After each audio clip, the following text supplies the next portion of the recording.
कथा का पहला अध्याय सुनाएंगे, तो अध्याय को अंत तक प्रेम पूर्वक सुनिएगा। तो चलिए कथा के पहले अध्याय की शुरुआत करते हैं।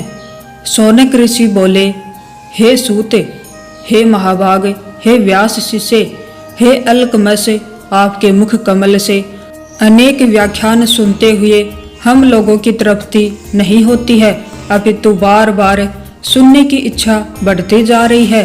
तुला राशि में स्थित सूर्य में कार्तिक मास का महात्म्य, मकर राशि में माघ मास का महात्म्य और मेष राशि में स्थित सूर्य में वैशाख मास का महात्म्य और इसके साथ उन मासों का जो भी धर्म है उन्हें आपने भली भांति कह दिया। यदि आपके मत में इनमें से भी अधिक महिमामय कोई मास हो तथा भक्ति प्रिय कोई धर्म हो तो आप उसे अवश्य कहिए, जिसे सुनकर हमारी कुछ अन्य सुनने की इच्छा न हो। वक्ता को श्रद्धालु श्रोता के समक्ष कुछ भी छिपाना नहीं चाहिए। सूत जी बोले, हे मुनियों, आप सभी लोग सुने। मैं आप लोगों के वाक्य गौरव से अत्यंत संतुष्ट हूँ। आप लोगों के समक्ष मेरे लिए कुछ भी गोपनीय नहीं है। दम रहित होना, आस्तिकता, सठता का परित्याग, उत्तम भक्ति, सुनने की इच्छा, विनम्रता, ब्राह्मणों के प्रति भक्ति परायणता, सुशीलता, मन की स्थिरता, पवित्रता और अनसूया, ये श्रोता के 12 गुण बताए गए हैं। ये सभी आप लोगों में विद्यमान हैं। अतः मैं आप लोगों पर प्रसन्न होकर उस तत्व का वर्णन करता हूँ। एक समय प्रतिभाशाली संत कुमार ने धर्म को जानने की इच्छा से परम भक्ति से युक्त होकर विनम्रता पूर्वक ईश्वर भगवान शिव से पूछा। संत कुमार बोले, योगियों के द्वारा आराधनीय चरण कमल वाले हे महादेव, हे महाभाग, हमने आपसे अनेक व्रतों तथा बहुत प्रकार के धर्मों का श्रवण किया, फिर भी हम लोगों के मन में सुनने की अभिलाषा है।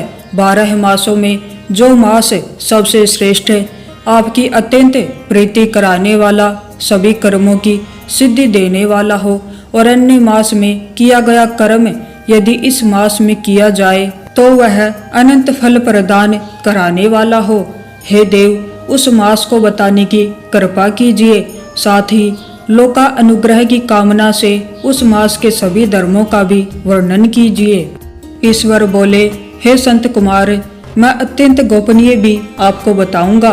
हे सुव्रत, हे विधि नंदन, मैं आपकी स्वर्ण इच्छा तथा भक्ति से प्रसन्न हूँ। 12 मासों में श्रावण मास मुझे अत्यंत प्रिय है। इसका महात्म्य सुनने योग्य है, अतः इसे श्रावण कहा गया है। इस मास में स्वर्ण नक्षत्र युक्त पूर्णिमा होती है, इस कारण से भी इसे श्रावण कहा गया है। इसके महात्म्य के श्रवण मात्र से यह सिद्धि प्रदान करने वाला है, इसलिए भी यह श्रावण संज्ञा वाला है। निर्मलता गुण के कारण यह आकाश के सदृश है, इसलिए इसे नभा भी कहा गया है। इस श्रावण मास के धर्मों की गणना करने में इस पृथ्वीलोक में कौन समर्थ हो सकता है, जिसके फल का संपूर्ण रूप से वर्णन करने के लिए ब्रह्मा जी 4 मुख वाले हुए, जिसके फल की महिमा को देखने के लिए इंद्र 1000 नेत्रों से युक्त हुए और जिसके फल को कहने के लिए शेषनाग 2000 जिह्वाओं से संपन्न हुए। अधिक कहने से क्या प्रयोजन, इसके महात्म्य को देखने और कहने में कोई भी समर्थ नहीं है।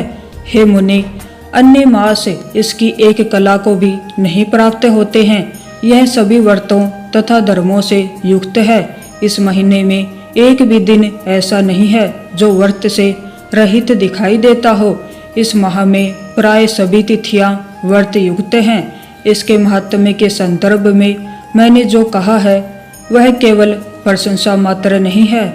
जिज्ञासुओं, भक्तों, अर्थ की कामना करने वाले, मोक्ष की अभिलाषा रखने वाले और अपने अपने अभिष्ट की आकांक्षा रखने वाले चारों प्रकार के लोगों, ब्रह्मचारी, गृहस्थ, वानप्रस्थ, संन्यास आश्रम वाले को इस श्रावण मास में व्रत का अनुष्ठान करना चाहिए। संत कुमार बोले, हे भगवान, हे सतम, आपने जो कहा कि इस मास में सभी दिन एवं तिथियां व्रत रहित नहीं है तो आप उन्हें मुझे बताइए, किस तिथि में और किस दिन में कौन सा व्रत होता है, उस व्रत का अधिकारी कौन है, उस व्रत का फल क्या है, किस किस ने उस व्रत को किया, उसके उद्यापन की विधि क्या है, प्रदान पूजन कहाँ हो और जागरण करने की विधि क्या है, उसका देवता कौन है, उस देवता की पूजा कहाँ होनी चाहिए, पूजन सामग्री क्या क्या होनी चाहिए और किस व्रत का कौन सा समय होना चाहिए। हे प्रभु, वह सब आप मुझे बताइए।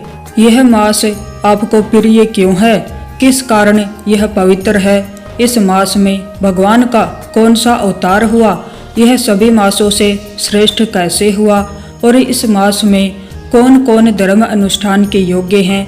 हे प्रभु, यह सब बताएं।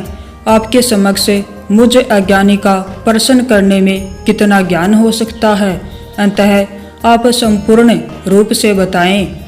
हे कृपालो, मेरे पूछने के अतिरिक्त भी जो शेष रह गया है उसे भी लोगों के उद्धार के लिए कृपा करके बताएं। रविवार, सोमवार, भौमवार, बुधवार, बृहस्पतिवार, शुक्रवार और शनिवार के दिन जो करना चाहिए, हे विभो, वह सब मुझे बताइए। आप सबके आदि में आविर्भूत हुए हैं, अतः आपको आदि देव कहा गया है। जैसे एक की विधि बाधा से अन्य की विधि बाधा होती है, वैसे ही अन्य देवताओं के अल्प देवत्व के कारण आपको महादेव माना गया है। तीनों देवताओं के निवास स्थान पीपल वृक्ष में सबसे ऊपर आपकी स्थिति है। कल्याण रूप होने के कारण आप शिव हैं और पाप समूह को हरने के कारण आप हर हैं। आपके आदि देव होने में आपका शुक्ल वर्ण प्रमाण है, क्योंकि प्रकृति में शुक्ल वर्ण ही प्रधान है, अन्य वर्ण विकृत हैं। आप कर्पूर के समान गौर वर्ण के हैं, अतः आप आदि देव हैं। गणपति के अधिष्ठान रूप 4 दल वाले मूलाधार नामक चक्र से, ब्रह्मा जी के अधिष्ठान रूप 6 दल वाले स्वाधिष्ठान नामक चक्र से और विष्णु के अधिष्ठान रूप 10 वाले मणिपुर नामक चक्र से भी ऊपर आपके अधिष्ठित होने के कारण आप ब्रह्मा तथा विष्णु के ऊपर स्थित हैं। यह आपकी प्रधानता को व्यक्त करता है। हे देव, एकमात्र आपकी ही पूजा से पंचायतन पूजा हो जाती है, जो कि दूसरे देवता की पूजा से किसी भी तरह संभव नहीं है। आप स्वयं शिव हैं। आपकी बाईं जांघ पर शक्ति स्वरूप दुर्गा, दाहिनी जांघ पर गणपति, आपके नेत्र में सूर्य तथा हृदय में भक्तराज भगवान श्री हरि विराजमान हैं। अन्न के ब्रह्म रूप होने तथा रास के विष्णु रूप होने और आपके उसका भोक्ता होने के कारण, हे ईशान, आपके श्रेष्ठत्व में किसे संदेह हो सकता है। सबको विरक्ति की शिक्षा देने हेतु आप शमशान में तथा पर्वत पर निवास करते हैं। जगत का संहार करने वाले हलाहल को गले में किसने धारण किया? महाप्रलय की कालाग्नि को अपने मस्तक पर धारण करने में कौन समर्थ था? संसार रूप अंधकूप में पतन के हेतु कामदेव को किसने भस्म किया? आप ऐसे हैं कि आपकी महिमा का वर्णन करने में कौन समर्थ है? एक तुच्छ प्राणी में करोड़ों जन्मों में भी आपके प्रभाव का वर्णन नहीं कर सकता, अतः आप मेरे ऊपर कृपा करके मेरे प्रश्नों को बताइए। तो इस प्रकार से श्रावण मास महात्म्य का पहला अध्याय पूर्ण हुआ। सभी